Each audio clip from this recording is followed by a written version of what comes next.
The one quarter no the new crusading guide ewaha. I say I have laid a solid foundation for Ghana. Dr. Owusu Efri Yakoto. And what in Samutu Dwache say, a Jumane de wayebi. Waye Juma papa. Na wase na Juma no waye ni dibra ne kitan wono. Ni said there was sumu ye no, emede di pefe se. Dibra wa pre no wa manyokuo ni mu ene baabi opese obedru no e wa Adom Nsem mu no. Ghana ebe hye ne nsa obeye adwuma no na waye ni ye papa emu nsem e wa ha sei ena o se Akufo-Addo criticizes rating agencies wono mo efa aman ahodo si hono mo na o maye nhwehwemu a ne a rate ne a kyerese o ye pe wo mo anase wo man a o mo ya ade wo wei pa country we mu na eba ye pe wo mo so mo homodi a country wo sisa akrofo no ka ho bi ena ama Ghana asede niaman hyeda enkoyi ana dodo no ani esi Ghana from boso ene eniema enkoye wo mem instead of focusing said they can even instead of focusing on the positives and the motive no eya na wo mo ehwe de ebedi grade on minor and as be mo minor ni monyam akofom ti we ni nsema hodo bi na the new crusading guide obokwata no ediaba Daily guide obokrate mu na wo hwe anim ha yi a wo mo excess MPP amanyoko no ye papa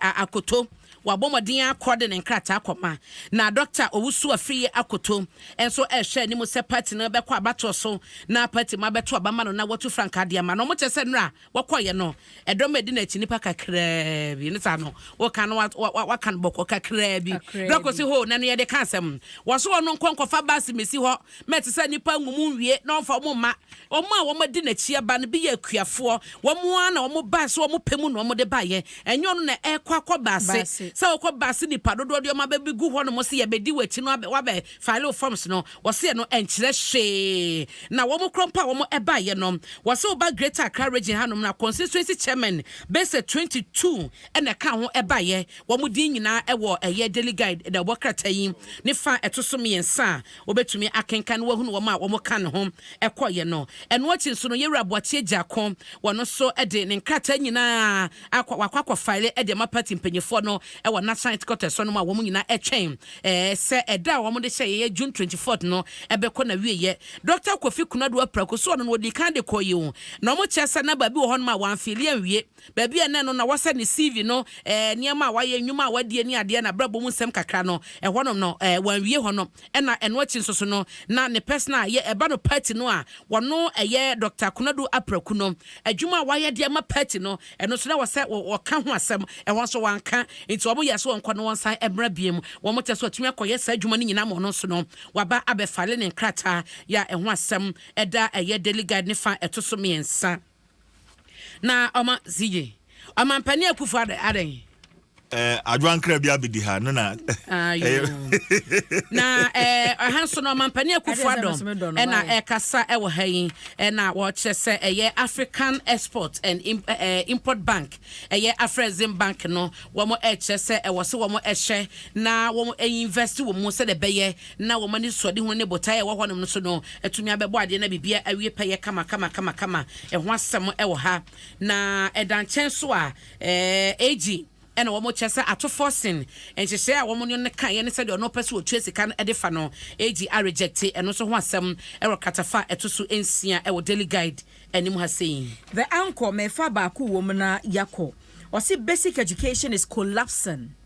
Basic education is collapsing. We a deputy ranking member ya wo call Mrashebedwamu education committee no opanyini ne dibre no ono kroya no na wo Busa South Mbrashe Bedwani wa Upper East region Dr. Clement Park and wade nsamutu dwa na mfonyi bi da ha ye no ye primary schools ahodo ni bi na wo metwa mfonyi ne dia beto ha na opanyini nsam a waka nyina ne se de aban yi nani wo nwumasua ho nanso dodo no agina SHS na akwada no so botofo no be free crèche ye obedu nursery ye obedu primary akodu GHS ansa na wadu SHS no ho na ye foundation ho na ye bedrock no nanso e kame ye yatoto ho no mo na jeje mu a ani nsada nko ho nti ani nko ho nti nurse akwada no bedu SS no SS de wadu nanso adaka to e na ode nam wo kire mu ene omu we ye omutua yi be 6 times enkoye Afa kura no buku ho nsem. Capitation. You see 6 terms. Na say 6 terms yes 2 years because amphibia were 3 terms. Eti mfie mako mienu nie enkoye. Afa de nwoma sua books a wo mo de besua de nhyɛ dan kwanti. Se koba se enkwada no a yetete wo mama kwa SHS no ye ni wo mo so na se adwuma hwe ayi ne de ye o. Na so nkwada no beduru so na se adakato na wo mo de eforo soro ho no nti no. Wo se wo sere asoye a wo no ehwe nwoma sua ho nsɛm so. Na afa nat ene wo mo ka bi education ministry no na afa Ghana Education Service wo mo nyina no enke ko humbom na wo ye SHS de no so wonhwe na nkwada no bre no so no yama ye ani enko ho CJ yawie why the find that obokrata so amane da ha Dr. Aye Owusu Afriye akoto de no ewo ha fra wo frɛ se kroye emra party ni mu no da ha na boache jako a wono so akofale ne forms na opese aspirants a wo mo emfa enhyehyɛ a da hɔ no ma wo mo didi dwuma ni nyina no wo se emra no ene wo mo eni no pepepe o mampani akufo Adom so nsɛm a waka de fa Afrexim Bank ne atitaye wo mo ehia no ɛno so ho asɛm e wo the find that obokrata ye ni mu a ye de awia ma wo na CJ sorry